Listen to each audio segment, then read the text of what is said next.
So, Randy, thank you for talking with me. I want to start at the very beginning. Where and when were you born?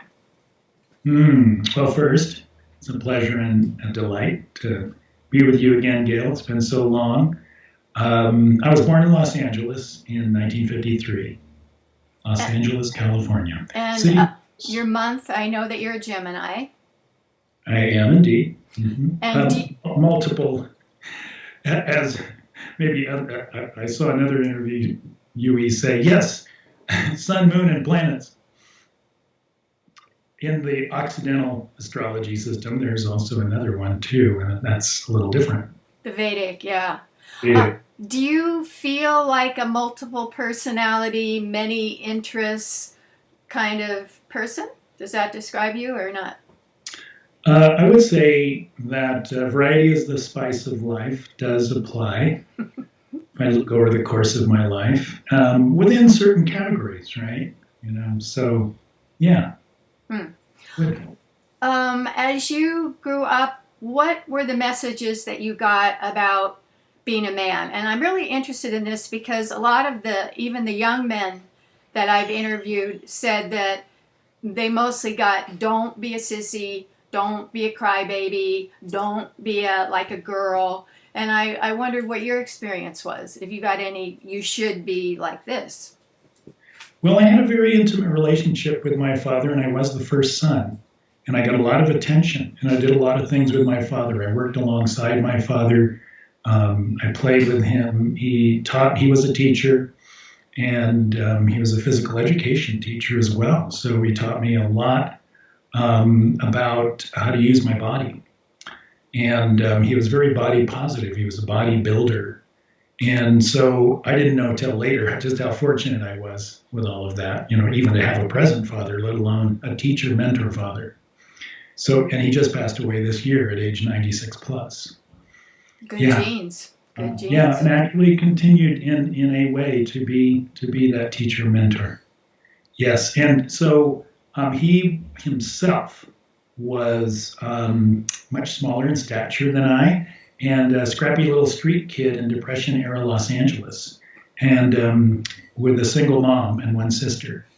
And so he had to build himself up to defend himself. It was an era, a time where definitions of masculinity were that you were going to fight.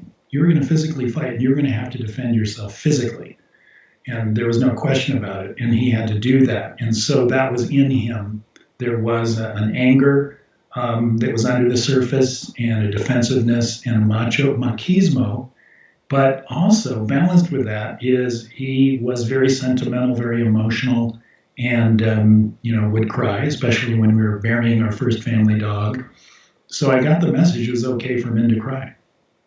And that's also another message that, of course, we've talked about for decades about how that's discouraged. Lots of forms of emotional discharge, healthy emotional discharge are discouraged and narrowed down to the expression of anger. If we feel fear as men or as boys, it generally comes out as anger and often gets projected onto, physical fights and whatnot. The making of bullies, the very making of bullies is the forming of early negative and toxic messages about masculinity. Do you think that's changed at all in terms of like Generation Z? Yeah, I do. I think we have different parenting models. I mentioned my dad was kind of unique, though also kind of bifurcated, both macho and emotional. And I think, later when I worked with men of my own generation, I discovered that fathers were either absent or emotionally absent, and not present at all. And of course, you've written books about this yourself, about parenting. And I did teach a course at Humboldt State called The Changing Family in the 90s.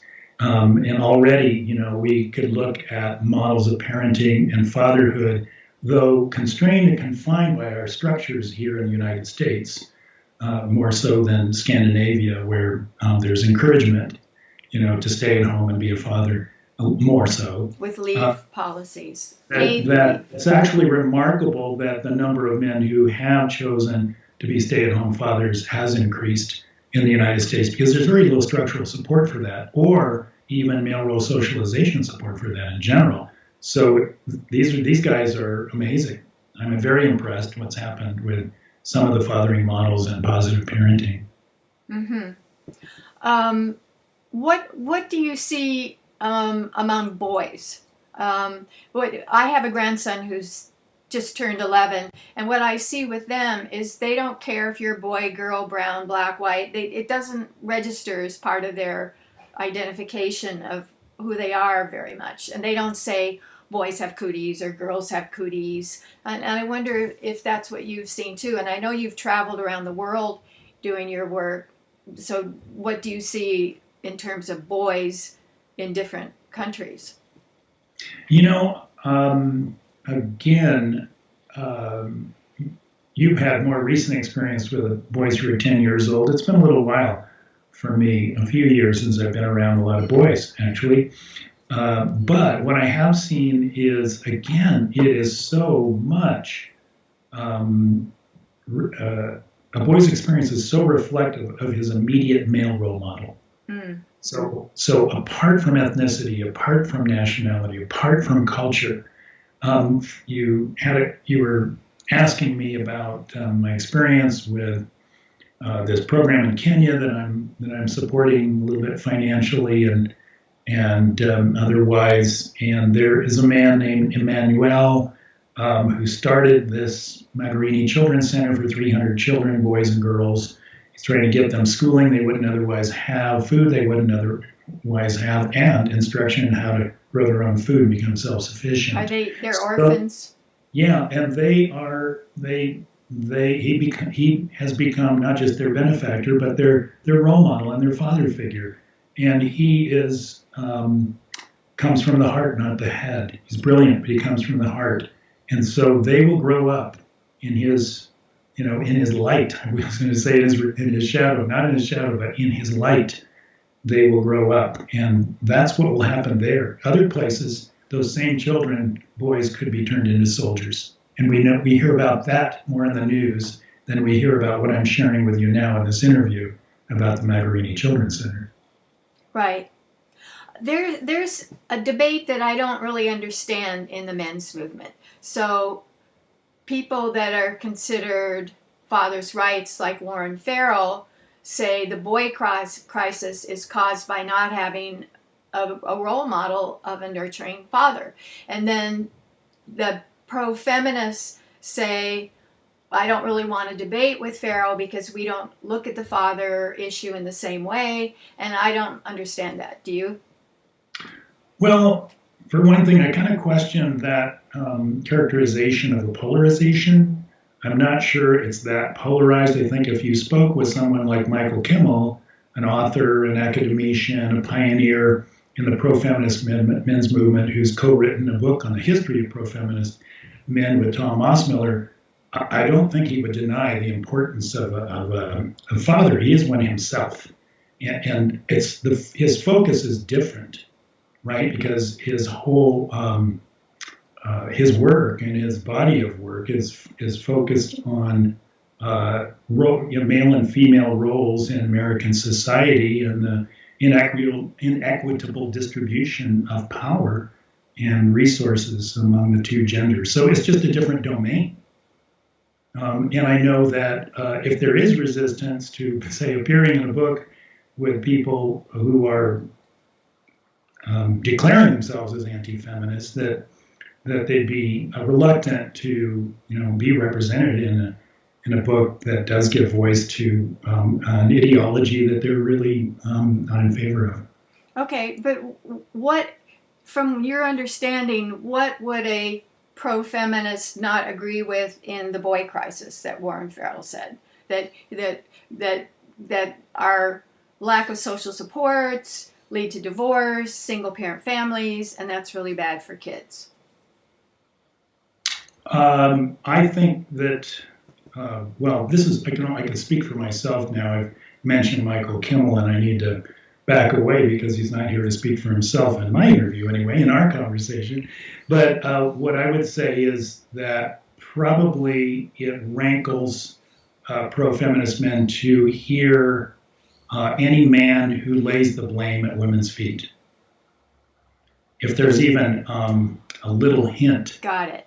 women are the problem or the source of the problem, they would argue that that's really not looking at the larger system of inequality, and it's not going to serve in the long run to not look at the bigger picture and system, because individual lives and social lives are one and the same, right? Personal is political, which came out of the feminist movement. Right. Oh, that clarified it for me, because they Oh, probably would tend to say mothers keep the dads after divorce from seeing the kids. They put up obstacles in the way or talk down about him. So that I get that. Thank you. Let's talk about your education and career path. What led you to do the kind of men's work that you've done for so long? hmm.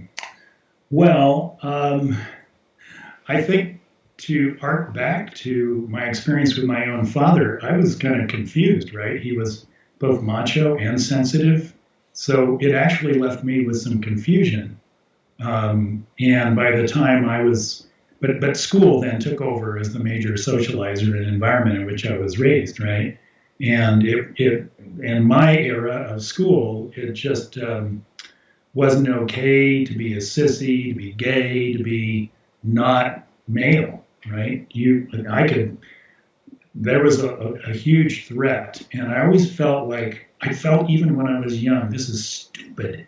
This is just stupid. Why are we being separated this way, and why I was kind of in the middle between the nerd camp and the jock camp. You're a little bit of both. Yeah, well, I wasn't. Well, I was nerdy in a school where academic success was not, valued that much. It was a rural California community, and that, yeah. So I did stand out as a curve breaker at grades because I was just really interested in everything, and so I did well because I did study and I did want to learn. But I wasn't really fingered as a nerd, so to speak. And then I was on athletic teams. But I saw just the tremendous bullying, and I was once bullied myself, and I didn't feed it, I didn't fight it, I just kind of let it roll past. But it did internalize into a message of I didn't have the courage to stand up and punch this guy in the face, even though I knew that would be a stupid thing to do. So that was my internal conflict. So later on, I was given this opportunity to join a men's group when I was just starting graduate school in psychology. And in that group were Vietnam vets and older guys than me. And it was fascinating to listen to these guys and their experiences. I had just barely, I didn't leave the country to avoid the draft. I just had a low draft number, and the draft was called off just before I would have gone to Vietnam. So I was really curious about, what were these guys' experiences that I might have had, but didn't, because I was just a little bit younger than they are now. And now we'd be practically considered age mates, but they had a very different life experience going to war. And so I was fascinated by their experience. And then there was some leadership there that felt safe enough for me to share about what was painful and hard and what was a struggle about my boyhood and adolescence, because that was a topic that was no longer forbidden. We could finally talk about that. And that was just wonderfully freeing and liberating. There's that word, liberating. And so I thought, gosh, this is great. And then somebody in the group said, we're writing this grant to open a men's center, but we realize we can't finish it because we've got my wife and I have to go do something else, somewhere else. But we thought you'd be great. You want to take this over and finish the grant? And I go, wow. So with another woman, finished the State Office of Family Planning grant. We got funds, $100,000 over the course of 3 years, to focus on educating young males and adult males about reproductive health and birth control and their role in unplanned pregnancy. But we expanded the whole thing under the umbrella of a primary health care clinic into a men's health and wellness center where you could walk in and get counseling as a man, whatever crisis or struggle you were going through.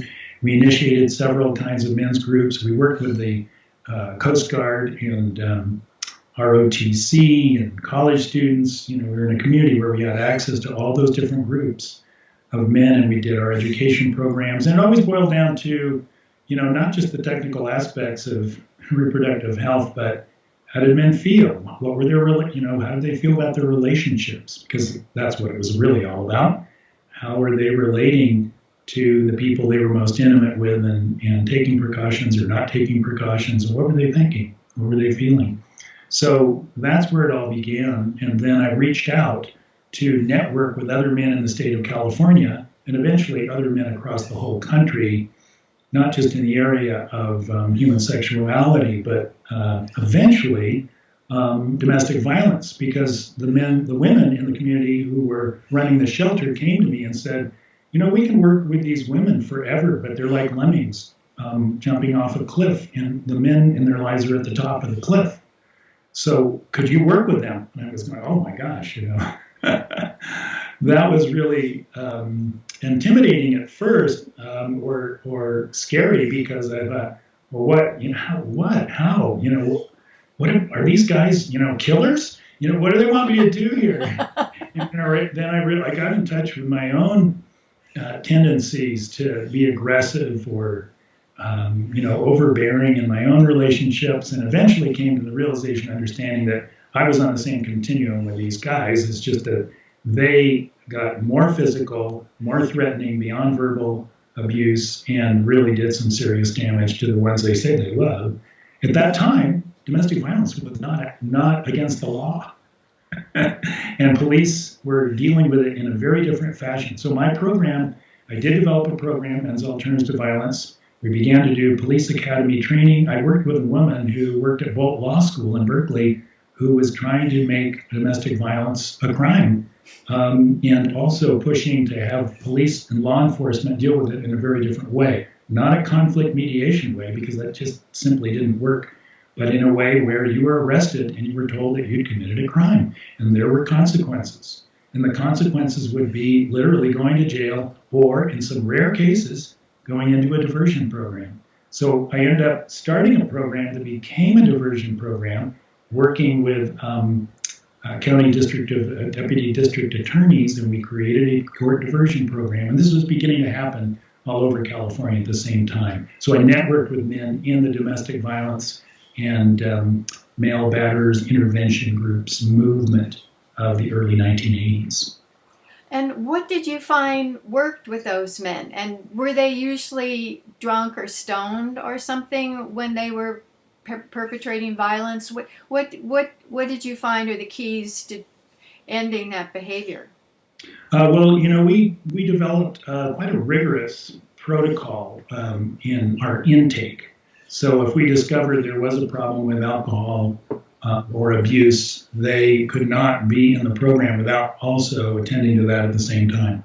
They would need to have that, or they would need to have individual counseling, drug program intervention, because if your cerebral cortex is not operating and the central nervous system is knocked out, it doesn't, no amount of cognitive therapy is going to stick or be worth anything, right? That's easily overridden by the midbrain. And so, that was an issue. So, but if they weren't, then they were a pretty good candidate immediately for our intervention programs, which were still in design stage and still evolving. But we began to use psychodrama to actually put the man in the woman's place, so he could literally experience what it was like to be under threat, and then also put a spotlight on what he was thinking at the moment he was about to hit or about to become abusive, and slowing the whole thing down so he could see in almost like a slow motion action film what was happening each step of the way, in the hopes that this level of awareness and understanding could give the man more self-control, more self-discipline. And all of that was presented within the framework of pro-feminism, which is, not only do women not deserve this, but you're demeaning yourself as well as the woman. And in this society, the bulk of the domestic violence occurs male on female, some of it female on male, but the bulk of it male on female. And that's a result of structural inequities. And we'd go into that part of the program too, the education around that. Do you have So, any idea about the success rate? Or yeah, I can't give you numbers now, but I actually wrote a master's thesis on the effectiveness of group treatment for men who batter. And so what we found is the programs that were simply anger management were pretty ineffectual. because they're kind of cognitive. Because that was just technique based. It wasn't getting at the root of a man's thinking, his cognitive structure, his ability to have impulse control. It wasn't really getting at that. Yeah, well, impulse control and anger management, they're supposed to go together. But if it was just only anger management at that time, it was discovered that it wasn't really very effective. One of the things we thought was effective was that we actually asked the man if we could have permission. No, we asked the partner of the man if we could have permission to speak with her on a very limited basis, and then ask her 3 questions. Has he been physically violent? Has he been verbally violent? And do you feel free to share about this? And have you seen any change? And so at a certain point, we didn't actually, men weren't able to be in the program unless they would agree to this, because that we felt was the real accountability. Yeah. And we were taking the women at their word when they said, yes, there had been some, and in respect to the woman, we would not make her tell a whole traumatic story. They were yes, no questions. And we come back to the group and we would say, well, your partner said, yes, you've been physically violent. You want to talk about that? Did you make an agreement? You broke it. So what about that? Or she said no. And it's like, great, or you've been verbally abusive. What about that? And at the time, there weren't that many programs doing that. We actually drew that from a model, the Marin Abused Women's Shelters Men's Program actually initiated that piece of a program. I don't know what's going on today. I'm really very distant from the development of these programs in this era. But back then, I think we created some things that were effective. And here's one measure of effectiveness, Gail. We had some of the men complete the program who were dentists, student body presidents, and others who literally became facilitators in the program. So not that these guys would never be violent again, but it was a pretty big quantum leap to go from being in a diversion program to being a leader in the diversion program. So we had a number of those cases. Did you find that abusers often were abused or had abuser fathers? Yes, but not uniformly so. Actually, it was more so that the larger percentage had witnessed their parent or male figure in the family abusing their mother or their partner. So they kind of get imprinted that this is the way. Yeah, just exactly. So a modeling that was okay was also a major factor. And so it wasn't always that there had been directly physical punishment and abuse by the male in the family. Got it. You've been in a men's group for decades. Are you in one now? And what's been the impact on your development? And have you seen changes in what men are talking about? Good question. I have been pretty consistently since my 20s. There was a period of time where I wasn't in men's groups, but I was seeking out close male relationships and developing those. I am now. I have been for the last 10 years in a local men's group in the area I live in, and that has been wonderful. And the age group, I would say for me, over the course of my life, it's been developmental. So I've been spending time in these groups with men who have been more my generation, but as time moved on and the generations emerged, there's been greater diversity in my men's group. My local men's group now is 40s it was to 70s till a couple of years ago. Now I'm actually the elder. I'm the oldest at 68 in my local men's group. But it's running from 48 to 68, which arguably represents at least 2, maybe 2.5 generations. And so what's wonderful about that is We love that our youngest member has gone through the throes with a step kid and his own kid, and is going through all this parenting stuff. And then there's somebody my age who's retired. So we have this quite a life span, variety there in life experience and life situations.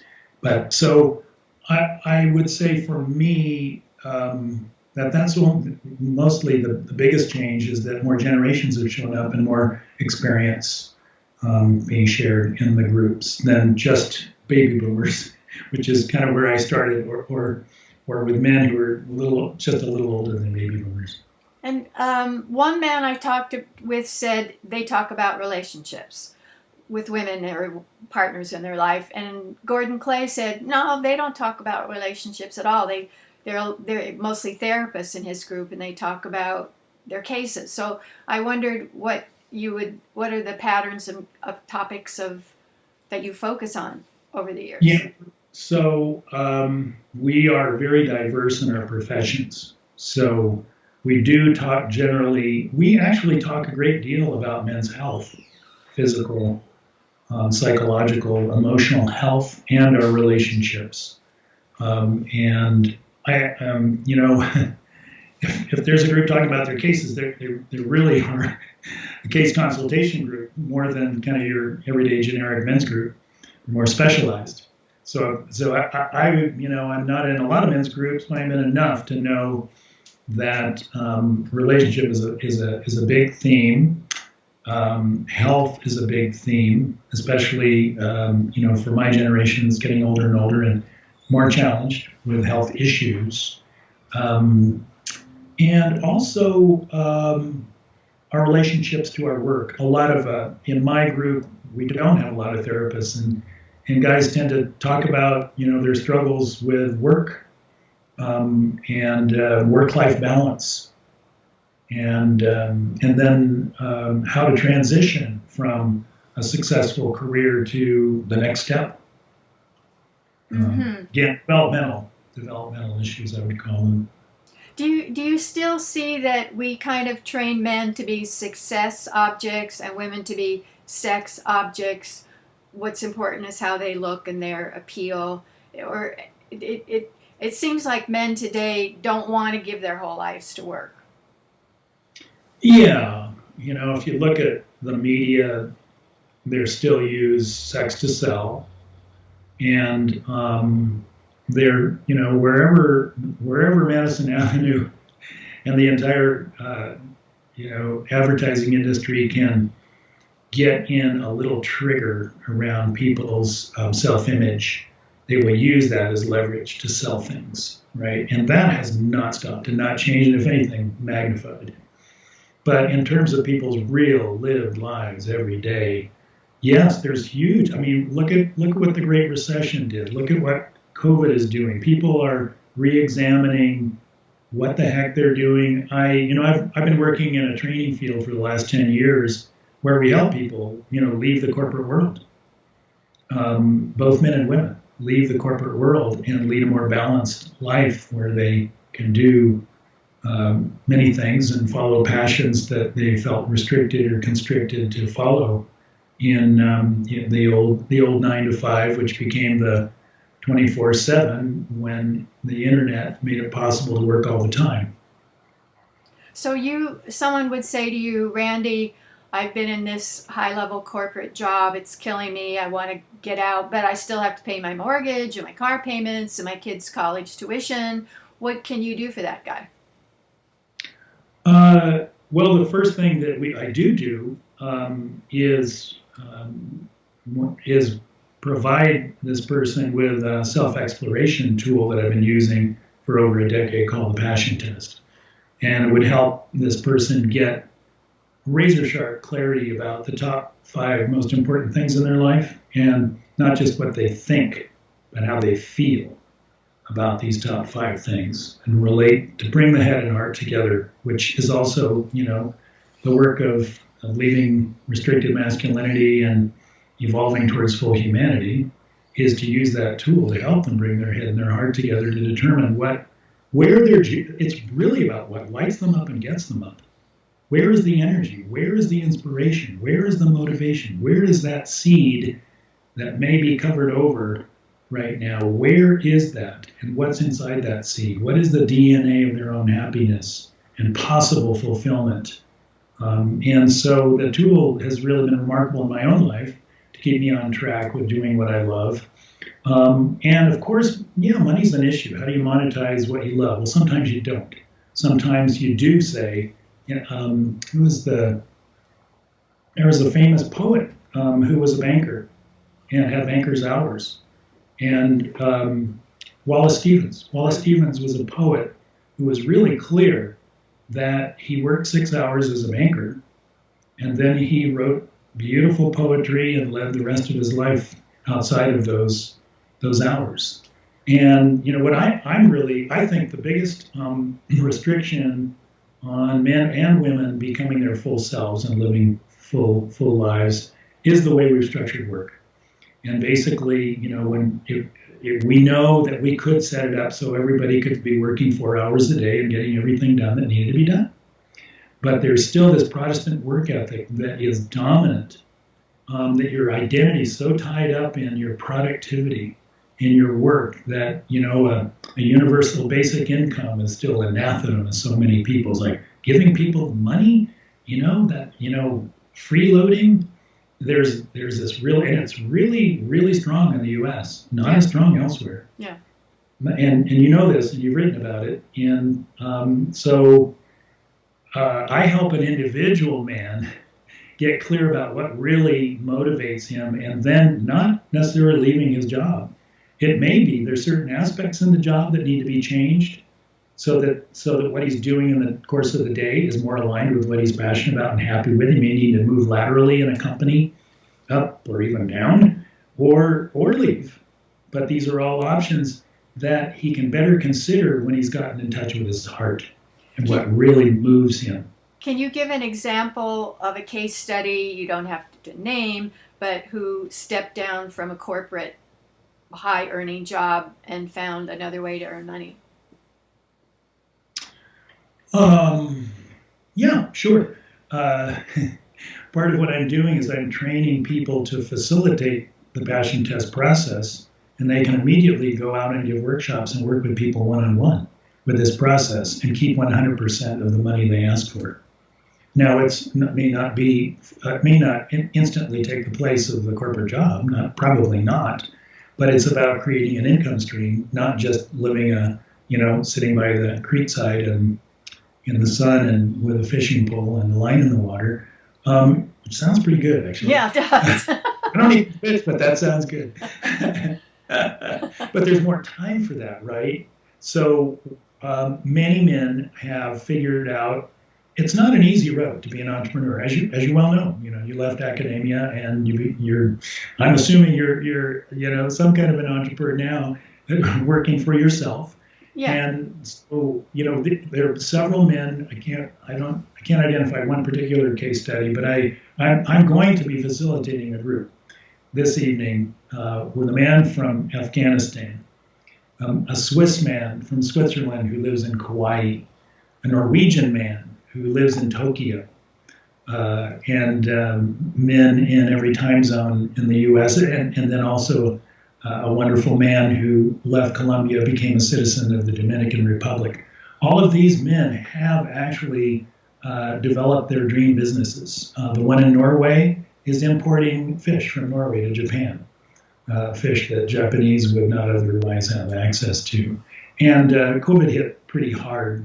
My Colombian friend who became a Dominican citizen, he had an ecotourism business, a successful one, up until COVID closed that down. But now, actually, his job is going around the world and helping tennis associations because his stepson became a tennis pro, and it brought him into a whole new realm. He actually gave his son the passion test, and his son had so much pressure to go to college, but he decided that he was going to go into pro tennis instead of going to college right away, despite all the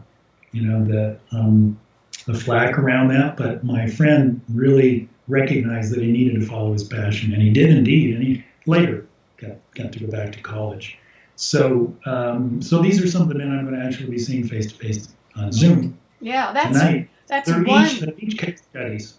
What there? Oh, right. That's one good thing that came from COVID is all these wonderful Zoom connections we're making now that we didn't do before, webinars and stuff.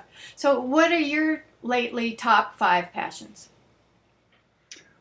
Quality time with family and friends, time in nature, writing for pleasure, profit, and influence in the world. Let's see. There's at least 3. Can usually rattle them off from the top of my head. Yeah, those are some of my top passions. Let's talk about your book since we're talking about the passion principle. What can I get from the book besides what you already told me? Why should I read it? Well, yeah, not to confuse people that are listening or watching this. The Passion Test was developed by Chris and Janet Atwood, and there's a New York Times best-selling book that's been on the bestsellers list forever. It's called The Passion Test, The Effortless Path to Discovering Your Life Purpose. And I worked with them and for them over the last decade. And during that time, a clinical psychologist came to me and said, hey, I'm doing what you're doing, but I'm teaching adult courses and I'm working within assisted living centers and prisons. But I'm doing what you're doing, which is helping people get clear about what their spark in life is, and then how to create a roadmap to live that life. And he said, so I think, here, look at my manuscript and see if you want to do something with it. And I looked at it and I go, it needs work, but there's some really good stuff here. And so I reorganized the book and inserted my pieces and parts, and which included my work with the Passion Test. And so in that book, Gail, is another system, another entry, maybe a softer, more reflective and slower process for getting in touch with what your passion elements are within you. You know, if you just love children, right? Everything about children, you love children. Doesn't mean you're a parent. You might be a parent, but that's a really core part of you, your love for children. That could express itself in so many different ways. So the passion principle process helps you get underneath, your love of baseball or your love of this or your love of that or hot cars, and gets down to the core of that. What is it really? Well, for some people, it's not even the car. It's like they go to the racetrack and they get to meet all these people who are excited about the same thing, right? So it's really about being with people with a shared passion that is their juice, or the natural object of their passion. So the passion principle helps with that, and also helps get to the nitty-gritty of creating an action plan, so that you know that tomorrow you're going to make a phone call or do something to step further in the direction of living your most passionate life. Got it. Does that book have anything to do with your dog and cat cards? And well, here's the relationship with that. So a friend of mine who was worked for the state of Colorado and was educating communities and schools and students and teachers about our rivers and how precious they are, and that everybody can be a citizen and monitor and caregiver and steward of their own local waterway. And she traveled all over the state. So we were friends. We were out cross-country skiing one day, and we were with these dogs, long-legged dogs, short-legged dogs, and they were jumping and flying through the snow. And we were going, what would they say about their experience right now if they could talk, if they could speak English, our language? And bingo, we just came up with this idea of, hey, we could create this deck of cards, that would use people's love and interest and curiosity of their pets, dogs in this case, to put out some messages about how to live a better human life. And so basically, all self-help books have a very short shelf life, right? They come and they go. Some stick around. There are some classics. There's, Wayne Dyer's created enough, so people will go back to some of his books. But in general, and there are lots of people, I think you'd agree with this, that may never open a self-help book, right? So how how do you get the messages about positive psychology and in developing your intuition, your own inner guidance, and your own inner wisdom to people that would not otherwise ever crack a self-help book? And we lighted on that. We lighted on their love of pets, their love of dogs and cats too. There's the Cosmic Cat wisdom cards and the Divine Dog wisdom cards, and every one of those cards, they're 60 cat cards and 63 dog cards, is a theme that is kind of connected to feline and canine, but really they're the themes of human living. And there's a 400-word entry along with that theme that provides both a stimulus to insight, but also suggestions on how to deal with it. So whether it's jealousy, anger, all the shadow aspects of human existence, as well as contentment and fulfillment and joy, those are all in there. And we think the shelf life, even though there are hundreds of new decks on the market every year, we think the shelf life of these products, and we've won awards, and we've sold thousands and thousands of these. And I've sold very few copies of The Passion Principle because I haven't really put the same energy into promoting. It takes a lot of money and time and energy to get your work out there, unless you're intentionally or accidentally famous. Do you have a deck nearby? Just in the other room. Can you show us a couple and read us a couple? Yeah. Do you want to pause this and I'll be back in like 10 seconds? Well, I'll talk while you run. Okay, you do. I know you can ruminate on what we just talked about. So Randy lives in New Mexico, and he has lived on the coast, in the mountains, now in the desert. He and his wife Karen. So I find that interesting that he's been able to live in such beautiful places, and I think here he is. You're absolutely right. It really is my passion to live in only beautiful places, and I have all my life. I mean, I spent my first 10 years in Los Angeles, but thereafter I lived pretty rurally in mountains and deserts by the ocean, and those have always been my source. Nature's always been a tremendous source for all my inspiration and creativity. And so you asked, and so this is what the back of every card of the Divine Dog Wisdom card looks like. So it's a dog looking at the moon. Yeah. And then, it's interesting. This was just on the top of the deck, and this card is called Leading. Step out in front, and it's a picture of three sled dogs pulling a sled, and they look very happy. Right. So you might, shuffle these cards as you would shuffle any deck of cards.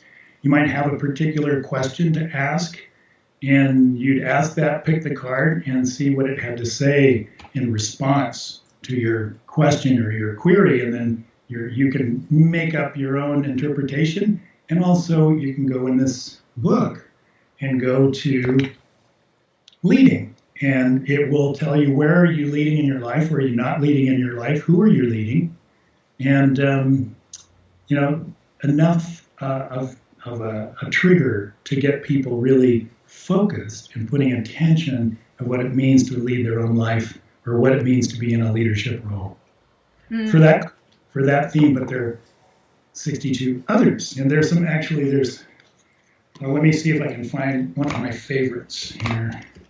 Or why don't we do this? What would be the most useful step to take to encourage young men to have full potential, really express themselves? What can we do for young men? To encourage young men. Well, ask the cards, not you. Oh.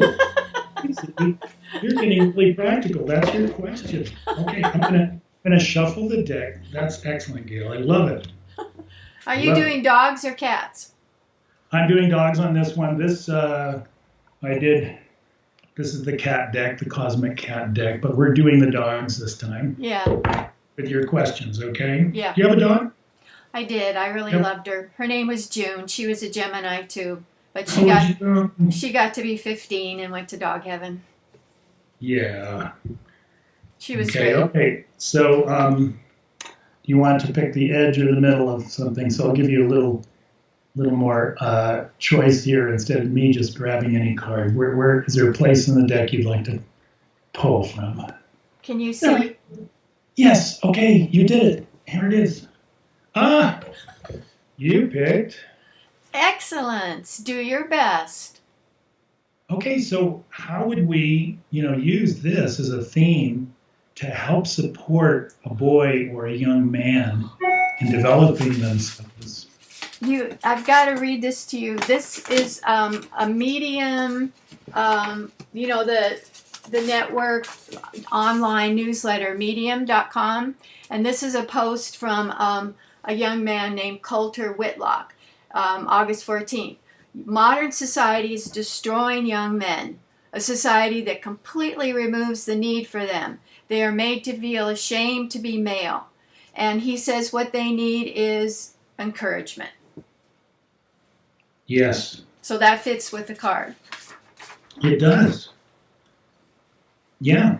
So if you like, I could read just a little bit from the guidebook about excellence. So it begins with, if you fetch this card, it means you're being called to strive for your personal best in some endeavor you're passionate about or that's deeply important to you. This is I'm perfect. going to stop right there because I want to also say that there is a passion test for kids and teens.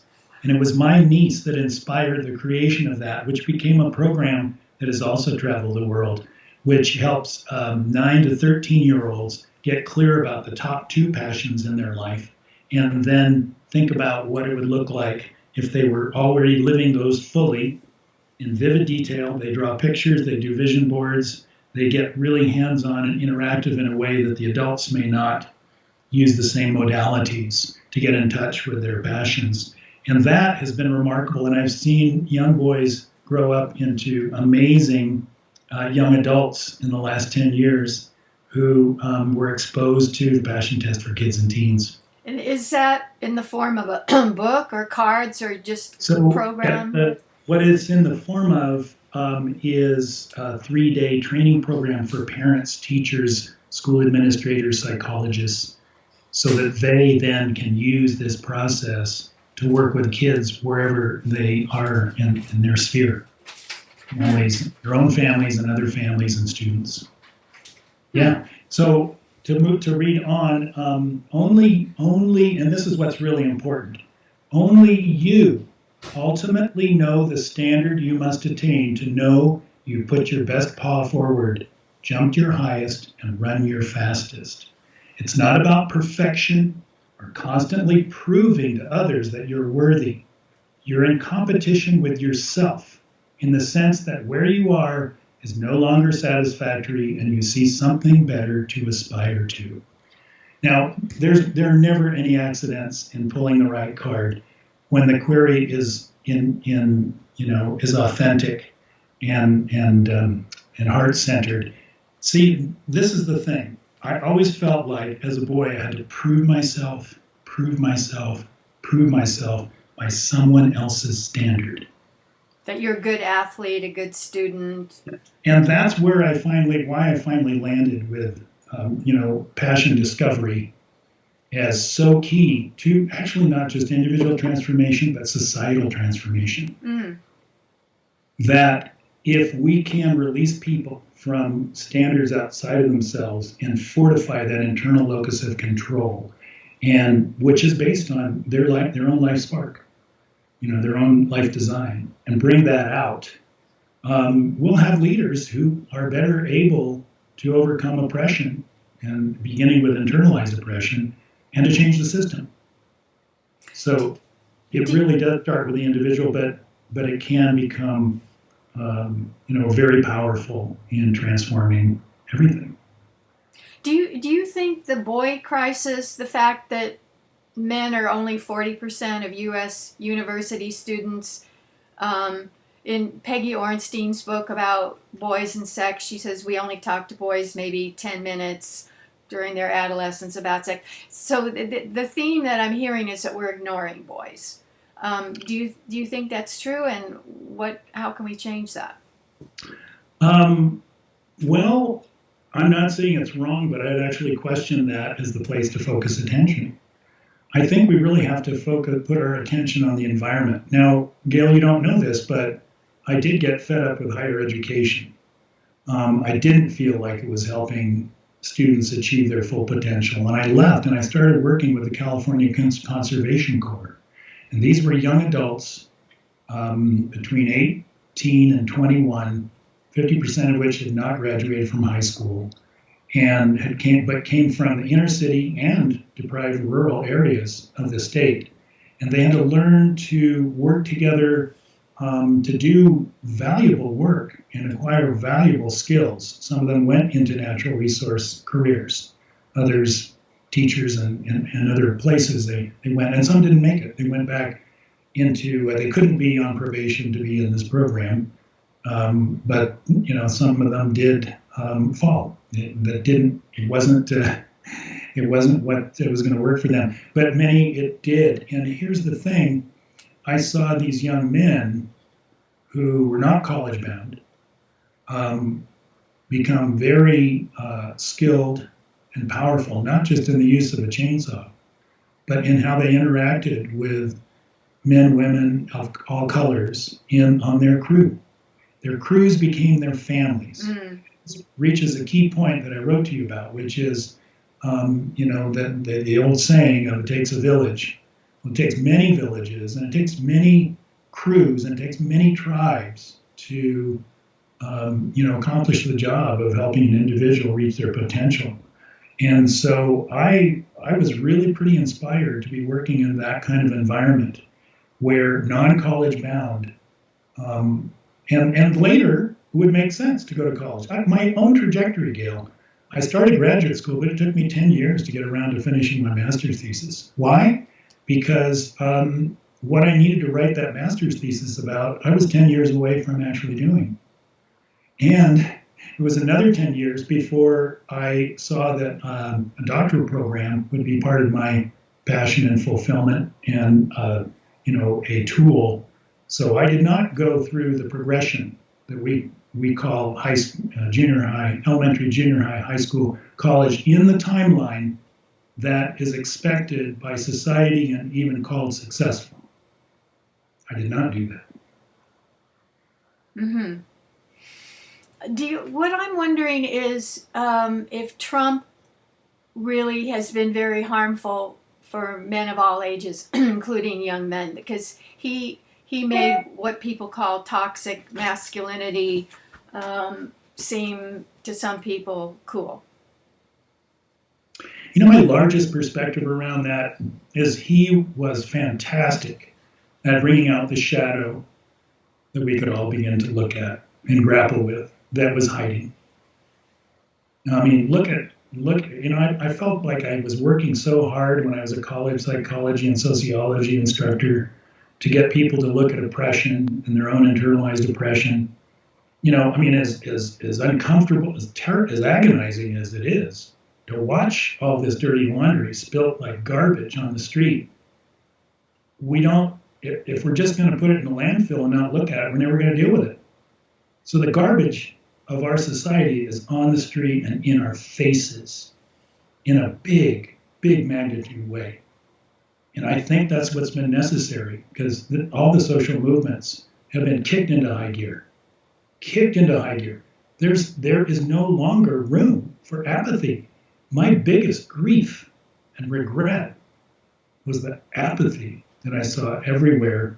And just 2 weeks before COVID even burst out, my greatest grief was, what will it take for people to wake up to what we're doing and where we're going and how we've structured things towards extinction, eventually our own? What will it take? And 2 weeks later was the COVID shutdown. But do you think COVID has raised consciousness? Yes. How so? It has raised consciousness. It has amplified confusion, instability. It has actually created a rainbow of effects, all operating simultaneously. But we have to deal with all of the rainbow. The consciousness, the awareness that, we're all one. Well, maybe we're not. We didn't evolve as human beings as all one. We evolved in small clans and groups and tribes that were competing with one another. In evolutionary biology, natural selection works on the individual and the group level. And the individual level is an asshole like Trump might win for a while. But eventually, if he's part of a group and that group doesn't cooperate with each other, they will lose to the group that is more cooperative. And that's why we're here as a species today. Mm. Mm. So the Republican governors who say don't mask, we don't want any mask mandates, you can use the antibodies, you don't have to worry so much about social distancing. How is that helping us understand our oneness? Well, no, what I'm saying is it's helping us understand that we're not blithely like some people in the movement, we're not one. We're a rainbow, and we have to understand that. I think for too long, people have been in their silos, thinking that kind of all is well. That lots of people think like I do. So it was a wake-up call to realize there's lots of people that don't think like I do. Right. And we're going to have to deal with that, and it's not pretty. It's really, really tough right now, and people are dying as a result of this bipolar situation we're in, highly polarized bipolar situation, with arguably lots of people in between the poles. Always, there's some people who, are it isn't as simplistic as you're either for or against the vaccine. I'm struggling with people who have been colleagues of mine who are anti-vaxxers, trying to understand why. In some cases, compromised immune systems, this kind of thing. But there is this strong hyper-individualism within our society, which really got supported by Ronald Reagan and his leadership. That's where we really started to go separate ways in these ideologies, to where today the so-called Republican ideology has nothing to do with early republicanism. No, Nixon would be considered way liberal. They weren't the values. So, back to masculinity, though, I think that the redefinition of masculinity in the direction of claiming more aspects of our emotional selves is just going to be the work of coming to that place where we can create more cooperative groups that have a chance to withstand these natural selection pressures and survive and thrive, hopefully. So I think cooperation will win. In other words, in the long haul, that's what Martin Luther King Jr. was saying, in the long haul, in his own words. Arc. Yeah, in the long haul. But along the way, it's anything but pretty, and it keeps you wondering what will really happen. But I think I'm really happy to be having relationships be the core of what I do and what I'm about. And so the men's work is just, it's the air I breathe. It's really a part of me in that sense that whatever the world situation is, and as Tom Robbins, the novelist, once said in 1972, his novel, the world situation is desperate as usual. So we're going to be confronted with that, and we arguably it's more desperate than ever. Yeah. But what do? You get clear about your passions, you find a place where you can make a difference, and you stick it out. That's interesting. Stick it out. As I see, you're making an equation that for humans to survive, we need to cooperate. In order to cooperate, we need to enable men to be fully in touch with their feelings. So the men's movement is really a key part of our survival. I love that equation, Gail. That's beautiful. Well, It's your equation. I'm just saying it back. So my question then is, people don't know about the men's movement. Most people probably haven't heard of it. Everybody's heard of feminism and the women's movement. Most of the men's movement that people talk about today is small groups like Mankind Project or Everyman or groups that men of color are doing that are in the book.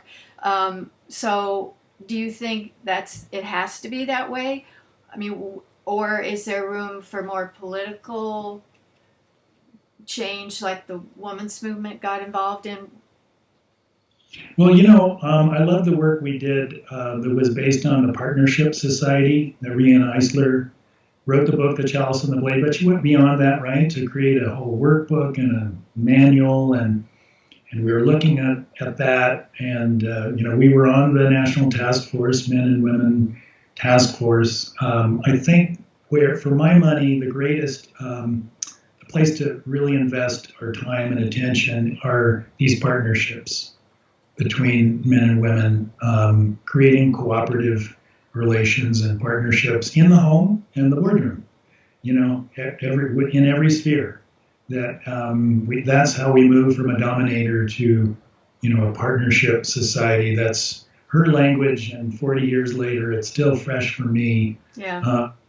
And makes the difference. Putting your money where your mouth is, right? We have a lot of spokespeople who say wonderful things and have beautiful aphorisms and whatnot, but examine their lives. What are the quality of their relationships?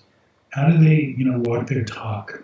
The real teacher, we have to become teachers who follow our teaching, our own teachings. It's called integrity. And integrity is not an endpoint. It's a constant struggle. I have a struggle, with integrity, and I realized the other day, well, the fact that I'm striving for integrity, maybe that's integrity. Yeah, because we're not perfect. What I say, I believe in. And I did find then earlier on in the men's movement that a lot of people who were espousing certain values were not expressing them in their relationships. And I think that really is a big source of conflict and inability of men across ideological lines to meet and greet each other on a personal level, right? As you asked in another question about how would you get groups, these diverse or conflicting groups together in dialogue. Well, in some cases I wouldn't, but if I were, I'd probably approach it the way I have in my career as an organizational development consultant, which is to go to a group that has said, hey, we can't be polarized like this anymore. We're going to get together. And I would actually help them explore their own values and their motivations before I bring anybody else together into their camp or a camp that was neutral. And then I would say, well, who is it that you're in conflict with? And they would say that, and we would really explore what that conflict is. And then I might be motivated to go to another group and do the same process, and then find individuals within those groups who were not so hot-headed and so ironclad in their ideology that they could enter a neutral ground. And we've got groups in the United States right now where are organizations that's facilitating these kinds of dialogues between politically polarized people. It's not something that isn't being done, but with these, these fragments or these camps of men's movement camps. But it does. You have to work with the people. For example, I was working in a conflicted situation with people who wanted to ride motorcycles and ATVs roughshod anywhere they wanted to go in California in public land. And I jumped into that because I was trying to create a non-motorized trail system in the Central Sierras. And to do that, we needed a place where there weren't motorized vehicles. But boy, I didn't realize just how heated that was on the national level.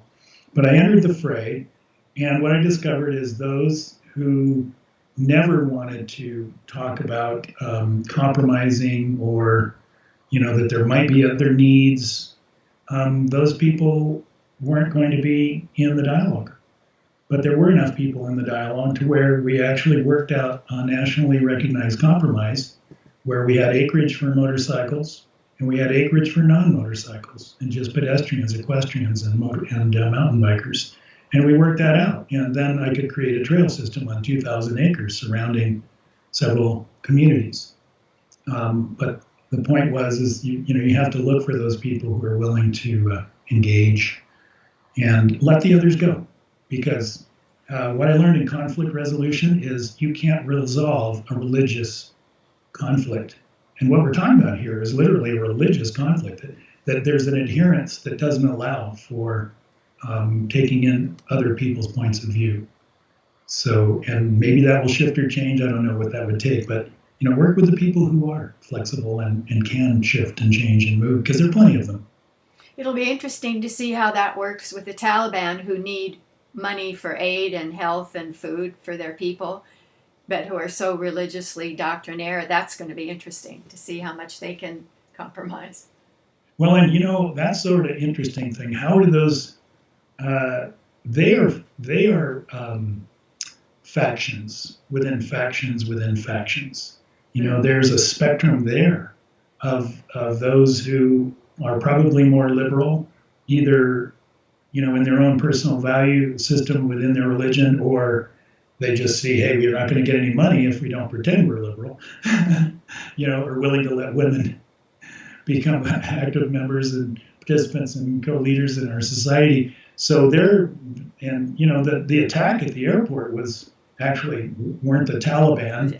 They were to take control of the government. And who are they then?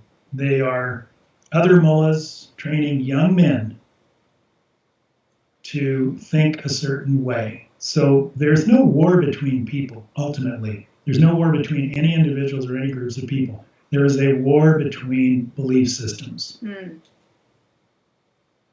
It's all in that. And so it's very sad for me to see, the potential lost with all these young men radicalized to the point where it's easy for them to objectify other human beings and kill them without mercy. But that's been going on for a long time, and it is part of the male role socialization program, is this inculcation of these values that you have an enemy, and your job is to make sure that they're killed, and your reward will be to go to heaven or to be highly regarded by, the senior leadership. And be greeted by 17 virgins. And that was part of it too. Hey, we've got all kinds of wild ideologies out there, right? In our own country as well. Yeah, conspiracy theories. That's a good point. So the men's movement, do you agree that the small peer group, support group for men is the biggest branch of the men's movement today? Or how would you spell out these are the different branches of the men's movement today? Well, I think groups are more social subunits of something, but they're a lot of it. And Gordon Clay, an old friend and colleague that we share, I think he even spoke to this one time. That is, it's kind of the silent movement, the unpoliticized, or the not in the media limelight, because it's actually moving towards peace and harmony and cooperation, which doesn't get the lion's share of media attention. Right? What does the media focus on? Conflict. Right? And the more active and even violent, the more attention it gets. So yeah, we're not going to get much attention as a movement. And then is there really an organization that creates a network where we can connect to the larger? I've found that in a lot of my local men's groups, there's not always a lot of motivation to belong to a larger organization, that it's enough for them to be in the small group and to get the support from a few men. And again, I think that's evolutionary.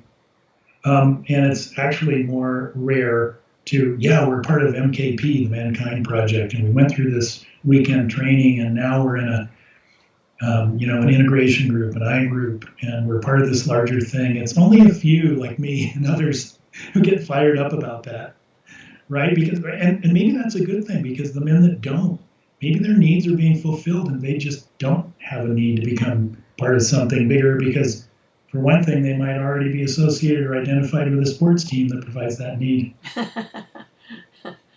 I'm a Yankee, right? I'm not big on sports, but there have been organizations that I'm pretty passionate about and do identify with.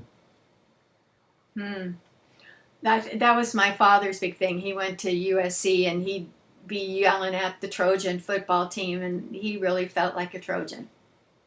Yeah, he was. You could put him right there. His midbrain was totally engaged. Absolutely. So, but name the other branches. We've got the peer-led support groups that grew out of the mythopoetic Robert Bly, Shepherd Bliss. Go to the woods and find your wild man. What Well, else? one, I think Gordon mentioned this years ago too, that we need to look at how many men get together in Alcoholics Anonymous and like organizations that actually, it's a different kind of portal. There's this individual isolation and problem and challenging life situation that kind of drives them, or they're driven by partner mandate or some other mandate. They're driven into these organizations where, oh, if I open up, they won't kill me. Wow. Oh, you mean, oh, I can share this? Oh, wow. And so really Alcoholics Anonymous and a lot of the AA model has provided a place for tens of thousands of men, and that's not a documented men's movement. That's a good Right? point. Yeah, I didn't think of that. So it's really, what are the needs and who's meeting them and how are they getting met more than this branch and that branch, to me, in my mind. I know, there are labels and there are brands and there's ways of thinking that you're trying to trace and track in your anthropological research around masculinities. Maybe reevaluation counseling, which both you and I have done, would also fit in that small support group category. Do you Yeah, think? actually, oh, yeah, and that actually, though I'm not active in the organization, that way of viewing human beings and how we heal has been, very instructive for me personally. Yeah. And then I became a teacher and leader in RC, Oh, and then I led RC men's groups, where there's a structure for literally, moving through emotion that is freezing one's ability to think clearly about one's life and relationships, and using that process to release the trapped or stuck tension and emotion. And that's why I was so attracted to that as a tool, because seemed really perfect, because there was a lot of agreements about safety, setup, almost more restrictive than some people can handle, but for good reason, so that people did feel a safety in exposing themselves and feeling their feelings in whatever way that came out. for people But who don't know, yes, the model is that you're in a group and then you pair up and take turns being counselor and client, and you mostly listen and have them repeat back what they're feeling so they can discharge tears, shaking, anger, whatever it is. So the discharge allows that wound to be healed. Is that a fair summary? yeah, yeah, that is the actual individual process going on. And then what RC did was it actually taught a lot of people about oppression and how it operates in the larger society, and uses the language of men's oppression, which is a little tricky in the world of pro-feminism to talk about men's oppression, because unless you're really good at explaining how that is not equivalent to women's oppression at all, it operates differently and structurally is quite different because we have we're living in a male dominant patriarchal society. But a lot of our understanding about oppression came out of RC, men's and women's oppression, and all various racial and other, group identity oppressions. Charlie Kreiner was kind of a key person, a leader, would you say? Yeah, yeah, and actually, Harvey Jackins, the founder, his son continues on with the organization and with that work. But as I said, I've not been associated for a long time. There's nothing bad that happened for me. I just drifted away into other things, but continue to use that tool and understand, how fundamental it is that people get attention for, for their feelings, and there's still very little of that in everyday life. Right. I had my brother do an RC group when we were both living in Santa Barbara, and they called him the maintenance man because he kept everything contained. But after RC, he got involved in EST, and he'd do things like he was an engineer in a software company. He'd throw popcorn at the guys giving presentations. He wore pink shirts. He got really liberated. It was great. Got out of his own box, it sounds like. Yeah, sweet. People use that expression, the man box. What does that mean to you? Did I use that expression? No. I certainly didn't originate it. No. No, it's actually a box generically is just, kind of the limits of what people are allowed or allow themselves to experience, right? So a man box would be, again, that old code, don't cry, or you're a sissy and don't have sexual feelings for your own sex and, be the breadwinner. I mean, these are things that really shifted and changed or softened in the last 2 generations. But part of the man box is that code and what it looks like today. Yeah, it's definitely changing. What's interesting is young people on gender fluidity, and my grandson said 6th graders are saying, I'm non-binary. And they're like 12. So there's like this new interest in shaking up gender definitions, which is fascinating. It is. You asked me, you sent me a list of questions, and one of them, what am I doing or teaching now? I actually have just taught at a graduate school here with a campus here in Santa Fe, but now certified as an online college with students and faculty all over the world now. It got accelerated by COVID. It was a silver lining of COVID, actually, for this institution. And it offers master's degrees in counseling and master's in art therapy, and it's about ready to launch a doctoral program in transformational leadership. And so it's a 40-year-old institution. It's not what's the name of it? Southwestern College. Go to the website. I love their mission is transformation through education, and they have a very transformational model that's looking at what wasn't working in old higher ed models and pedagogy in general, and trying to transform that. It's in process because a lot of people are, like all of us, recovering from institutional learning oppression from the time we started in these institutions as little kids.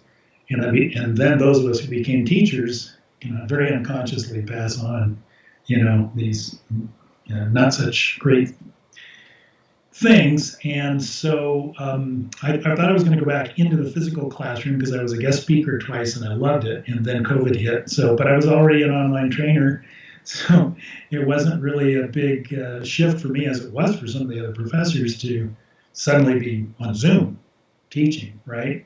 So I taught systems and history of counseling, I taught group dynamics, and I taught career and life. In rapid succession, they're 10-week quarters, and I taught one after another. And they thought I was going to go back in the classroom this quarter because they were opening back up. And I said, no, not with Delta. Sorry. So I chose not to teach, and it turned out that I needed this little sabbatical this quarter anyway. But my students, primarily women, 20-somethings all the way up to 60, getting started in their professional lives and identities, or shifting from one into another. Leaving jobs institutionally or in the business world that were fulfilling and satisfying, and becoming professional counselors and healers and social advocates. Cool. And so that's been really wonderful. I've only had 3 guys. I always bond with these guys, of course. Of course. And we know, that's just the story. I talked to some men in Europe once about, how few men will show up in our passion test programs. It's 10 to 20% of the trainees, professional or just lay, that show up are men. Okay, small percentage compared to the women. And they just said, oh, American men are such wusses. It was so Really? funny I because thought we were cowboys, the Marlboro so men. they were said they're wusses because they're too afraid of their emotions to show up in places where they might have to talk about their feelings. Oh, that's interesting. And they're not afraid, they're saying. And they're not afraid of personal growth. Hmm. Yeah. Maybe in the northern European countries, I think of Well, them as being and pretty here is this is interesting. So refined. Janet Atwood started living in Denmark because she found a whole market in Scandinavia. She, of course, is woman identified, and so there were men. She's happy to have men, but there are more women than men. But plenty of men, and I actually became a coach, a business coach for the graduates, some of those programs, and I worked with those men, and they were men who were saying what I'm saying, what I'm sharing about. Yeah, we're not afraid to step out and try new things, and then the same thing happened in a very patriarchal society, Japan. I became friends with Japanese professional men who were breaking out of the mold and going through the whole program, which is you don't get through a passion test program without getting in touch with your feelings. And because there are other tools and processes, not RC, but other tools and processes that help the movement within. And so these Japanese guys, scientists, mathematicians, were in the programs, in the training programs, and worked with some of those men one on one, and leaving, becoming entrepreneurs and doing their own transformational programs and writing their own books. You know what this makes me think of is that male bonding happens in Japan and England in pubs, bars, after work, drinking with men. And that's where you can then let down your hair and be communicative and stuff is in pubs and bars. And Yeah, I it's guess male. that's been true in America or the U.S. as well. Yeah, I mean, those are places, but again, it's not focused and intentional. Like we No. are going to really see what's in there. How were you hurt as a boy? What was it like when you were an adolescent? What were your struggles as a young adult trying to, make your way in the world? The bar conversations kind of indirectly get at some of that stuff. They're an emotional release of some kind, usually with a lubricant, but they're not focused and directed and with a goal in mind, which is, to heal the hurt, like an RC, or to move through the trauma or the post-traumatic experience to a new place of liberation, freedom, and joy.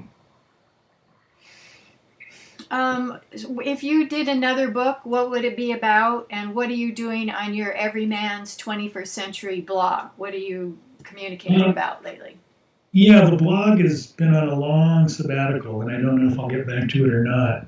I write a monthly blurb that is a story connected to these cards. My business is enlightenup.biz, and that's my primary website now. And Enlightenup.biz? enlightenup.biz. B-I-Z. Right, that's where you can find out about these cards. And then, I write articles and I write stories about people, how they use the cards for self-discovery. And one story that I shared that I was writing about was this mother of an adult son, had the deck of cards and was encouraging her adult son to take a look at them, but he wasn't that interested. But he had this stress and situation of, I guess, potential breakup with a girlfriend, and he was it was beginning to dawn on him that he was part of the equation and why things weren't working. Okay. And so the mom knew that he was going to go on a little road trip and probably couch surf with some friends and stuff. And she goes, "Oh, just, take a look at these cards before you go. Just take one little look at these cards." So okay, Mom. All right, all right. So he cut the deck, pulled a card. Guess what it was? Empathy. Empathy.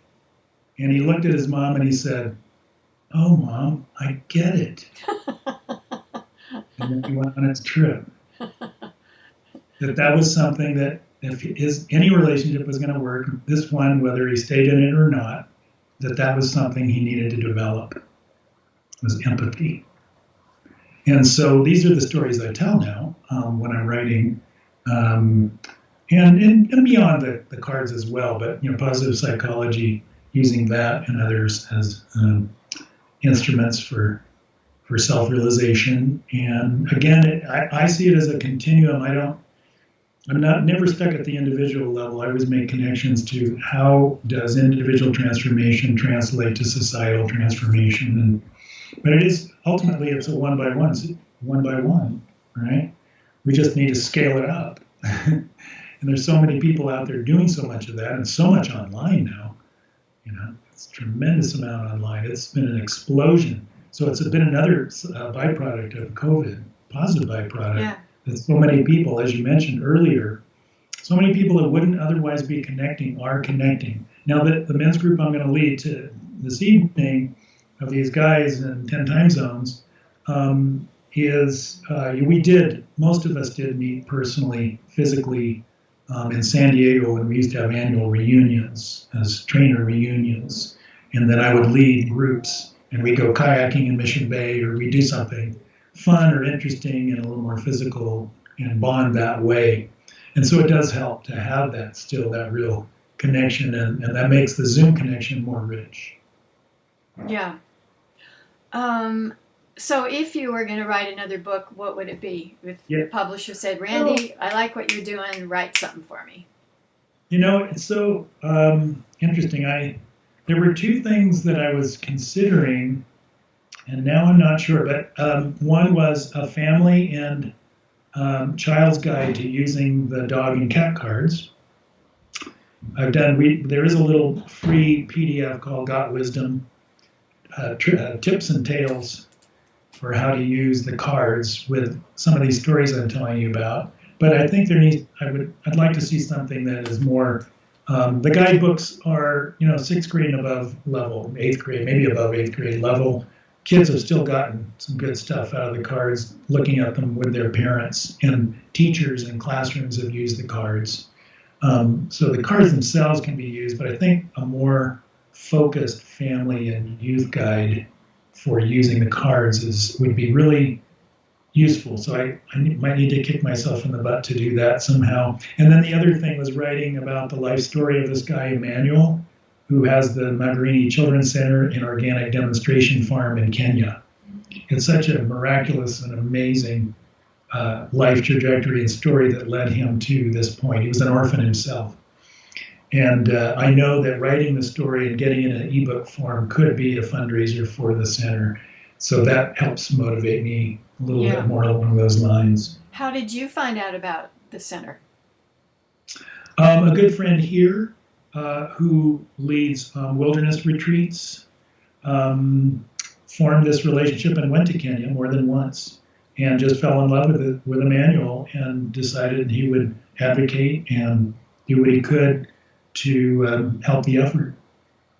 And then I got really inspired and met Emmanuel when he came to New Mexico, and we met walking together on a trail in the Rocky Mountains.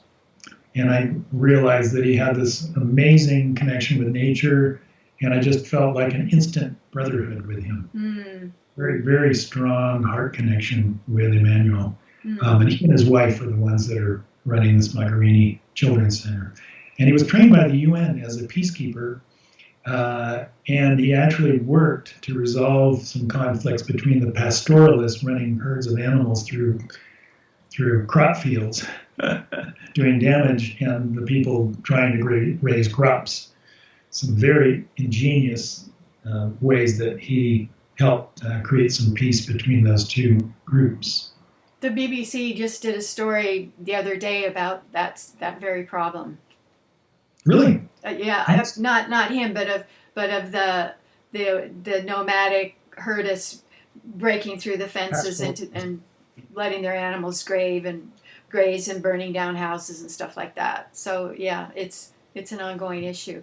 Anything else that we haven't talked about that you think is we should say? Well,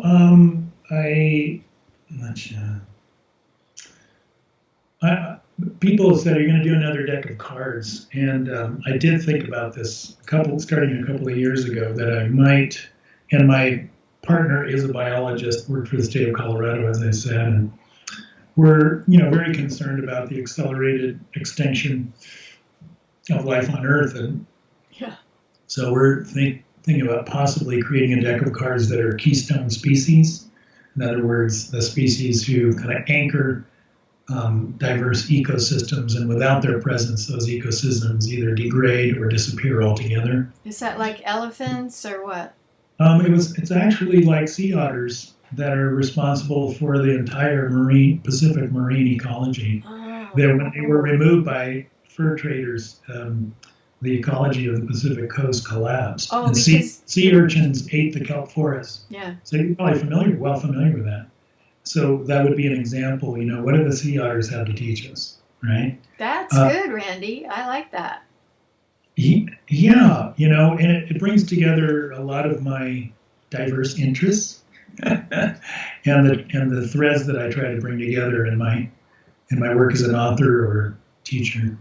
How do you get the photographs that aren't copyright? How do you deal with the photos? There are a number of websites with hundreds of thousands of images for sale. So you buy the rights to the image, either for a set period of time or in perpetuity. And, so the images we bought could be anywhere from $10 to $1,000. We didn't buy $1,000 images. No. But they're striking. They're all wonderful, and they all in our minds and other readers and users pertain to the themes. So, but we go through hundreds and hundreds of images to arrive at our 60 for cats and 63 for dog card decks. Yeah. There are those websites are there, and it really does. The artists, the photographers are paid, and have rights and are paid, and that's a good thing. Yeah. Actually, I have a friend who does that for a living. Actually, uses those large websites to post his work and get paid. Anything else that we've left out? Gosh, we covered a lot of ground. We traveled the world. Okay.